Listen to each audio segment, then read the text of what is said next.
En 2023, l'État a eu environ 71 milliards de factures d'électricité pour l'administration.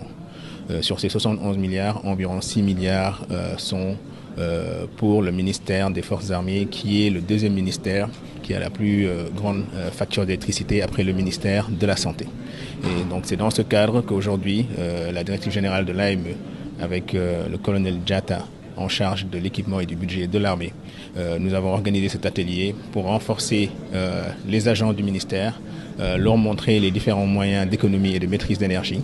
Et en parallèle aussi, l'État est en train de développer d'importants programmes entre l'Agence de l'économie et maîtrise d'énergie et l'Agence nationale pour les énergies renouvelables pour une modernisation des édifices publics, ce qui nous permettrait aujourd'hui de pouvoir drastiquement réduire les factures d'électricité.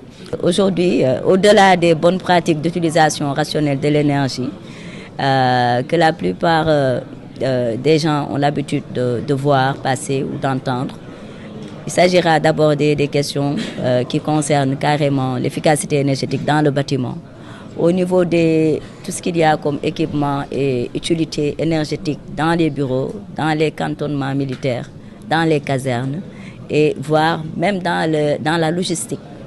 Parce qu'il y a beaucoup de possibilités aussi d'amélioration des consommations énergétiques dans le transport. Et on sait qu'il y a beaucoup de logistique avec les forces armées. Il s'agira d'aborder toutes ces questions-là pour voir comment est-ce qu'on peut améliorer de manière générale les performances énergétiques. En outillant ces hommes et femmes détenus, l'objectif est très clair pour l'AME.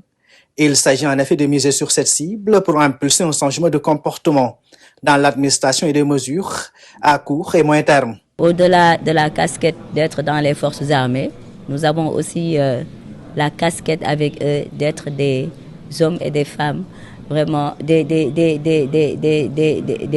citoyens, des responsables de famille. Et tout ce qu'on prône en matière de bonnes pratiques sont applicables également au niveau de nos foyers.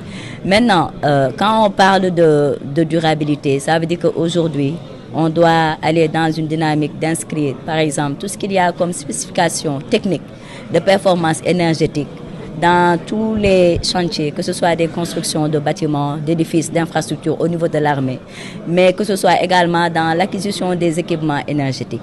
Et toutes ces informations seront aujourd'hui partagées par l'AME et mises à la disposition également des forces armées pour que ça puisse concrètement être intégré dans les différents processus à ces niveaux. Pour rappel,